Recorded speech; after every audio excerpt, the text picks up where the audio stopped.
Bonjour, bienvenue pour un nouvel épisode du Déclic. J'espère que vous allez bien. Et cette semaine, je voulais vous proposer quelques lectures pour cet été, si jamais c'est votre intention. Parce que je trouve que vraiment les livres sont de formidables supports pour avoir des prises de conscience, pour prendre du recul, pour apprendre de nouvelles choses, pour avoir des déclics, etc. Donc voilà une petite sélection qui peut-être pourrait vous intéresser pour cet été. Donc les trois premiers concernent vraiment ce qui est lié à l'état d'esprit. Parce que je pense vraiment que c'est la base, que quelque part quand on veut plus d'épanouissement, quand on veut plus de succès, de bonheur, quand on veut changer les choses, quand on veut se dire que son passé ne détermine pas son avenir, etc., ou son présent, eh ben, on doit vraiment quelque part agir sur son état d'esprit. Donc pour moi, c'est vraiment fondamental à regarder. Le premier, c'est un livre de Carol Dweck qui concerne vraiment l'état d'esprit. Donc en français, c'est Oser réussir et changer d'état d'esprit. Il est vraiment super intéressant parce qu'il regroupe tout son travail en fait sur le fait que justement on peut évoluer. En fait, elle a trouvé qu'il y avait un état d'esprit figé et un état d'esprit de développement et elle montre toutes ses recherches, toutes ses expériences par rapport à ça. Et c'est important parce qu'on peut se rendre compte qu'il y a des choses qu'on a l'impression qu'elles sont inaccessibles ou que pour nous, c'est juste pas possible.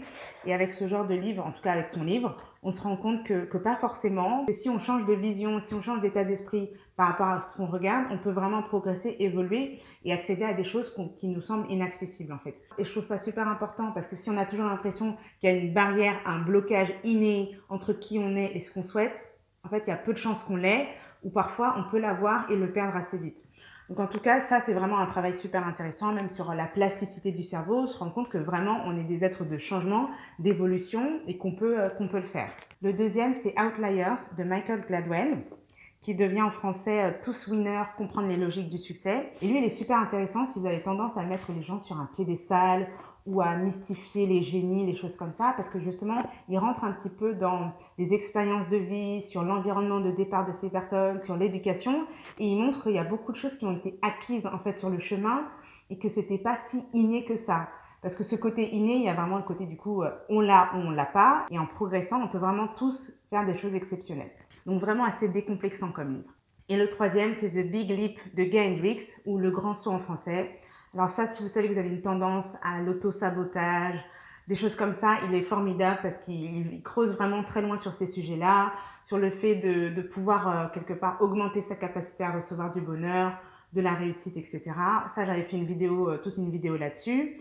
Et du coup, même ces trois livres, j'en ai déjà parlé un petit peu dans mes vidéos auparavant parce que pour moi, c'est super important parce que c'est vraiment ce côté, on peut vouloir des choses, mais si on croit au fond qu'on ne le mérite pas ou qu'on est des mauvaises personnes ou des choses comme ça, en fait, ça restera bloqué. Donc, je pense que vraiment, pour moi, il y a les outils, le concret, ce qu'on fait, et il y a vraiment l'état d'esprit qui est au départ et qu'il faut vraiment regarder pour pouvoir après se libérer le chemin quelque part. Et les deux livres suivants concernent la créativité.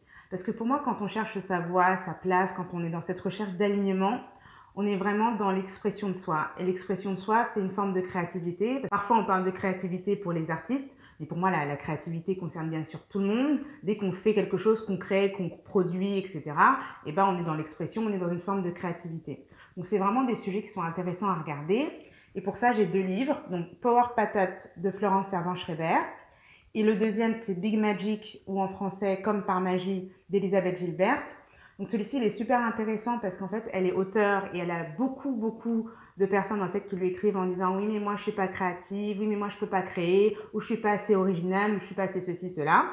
Et en fait, elle a fait tout un livre pour répondre à toutes ces questions et en disant si en fait vous pouvez le faire, c'est une grosse permission à créer, c'est une grosse permission à se libérer et à vraiment essayer de faire des choses nouvelles et à sortir un petit peu ou à élargir sa zone de confort. Et Power Patate, je le vois vraiment comme un appel à reconnaître ses qualités, à reconnaître ses forces et aussi à apprendre à créer un environnement qui nous pousse, qui nous nourrit et qui nous aide justement à être plus créatifs.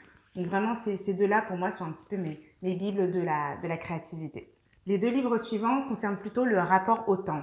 Si vous savez que vous avez un petit problème avec la patience ou même le fait de vous projeter, c'est pas toujours évident, je peux vous parler de The One Thing de Gary Keller, donc comment passer à l'essentiel. Il est super intéressant sur le côté projection dans le temps, parce que quand on se donne des objectifs ou qu'on a des rêves, souvent c'est quelque part dans le futur, et parfois on a du mal à voir le lien entre ce que je fais aujourd'hui, le présent, et ce qui va arriver demain. Donc c'est vraiment quelque part, lui, ce côté un peu rétro-planning, ou faire tomber des dominos pour arriver à l'objectif. Et aussi, il est très centré sur une vraie priorisation, de vraiment être toujours dans les actions essentielles. Enfin bon, il a tout un système et c'est assez efficace et c'est intéressant à voir. Le deuxième, c'est L'effet cumulé de Darren Hardy. Celui-ci, j'en ai parlé aussi dans un épisode, et il est vraiment intéressant pour ce côté reconnaître l'impact des petites choses au quotidien, l'impact de nos habitudes et comment ça nous mène quelque part. Et aussi avec cet effet domino qui nous montre vraiment que ce qu'on fait aujourd'hui, ça a un impact dans le futur, même si on a du mal à le voir. De se dire que là, vous faites des choses et oui, ça compte et oui, ça va avoir un impact et oui, plus ou moins gros, etc. Donc ces deux livres sont super intéressants pour le côté cultiver sa patience et sa persévérance.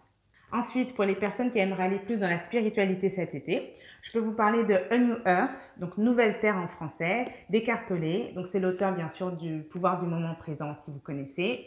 Moi j'aime beaucoup celui-ci parce que du coup il va loin dans l'ego, dans l'esprit, etc. Donc si vous voulez aller plutôt dans ce genre de sujet, moi je le trouve top. Il est tout corné de partout parce que c'est vraiment un de mes livres cultes. Et le deuxième, il n'est pas forcément facile à trouver en français, mais si jamais il y a des personnes qui lisent en anglais, bah, c'est The Seat of the Soul, le siège de l'âme de Gary Zukav. Donc lui aussi, il va très loin sur l'ego, l'intuition, les guides, des choses comme ça. Et vraiment un très très beau livre et aussi un de mes livres cultes vraiment de spiritualité. Donc voilà, c'était mon retour un petit peu sur une dizaine de livres qui pourraient vous aider peut-être sur différents sujets si vous avez envie de lire cet été. N'hésitez pas aussi à me faire vos recommandations, à me dire les livres qui vous ont marqué récemment ou peut-être même vos livres cultes. Je vous souhaite une très bonne fin de semaine. N'hésitez pas à liker, commenter et à partager. Et à bientôt!